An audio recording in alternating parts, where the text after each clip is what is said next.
Seorang warga negara asing asal Australia bernama Raymond nyaris tewas saat bermain surfing di pantai Brawe Canggu, Kuta Utara, Badung.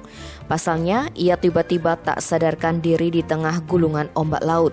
Koordinator Balawista Badung, Marcelo Ariafara, menerangkan peristiwa tersebut terjadi pada Selasa 24 Agustus sekitar pukul 9 WITA. Saat main surfing, tiba-tiba korban tidak sadar. Melihat korban tertelungkup di atas papan surfing, peselancar lainnya dan lokal boys yang ada di TKP segera memberi pertolongan, membawa korban ke tepi laut. Korban berhasil selamat setelah diberikan bantuan napas buatan oleh rekan sesama surfer. Selanjutnya, petugas dari Balawista Badung membawa korban ke rumah sakit Garbamed Hospital Kerobokan untuk pertolongan lebih lanjut. Tim Bali Express melaporkan.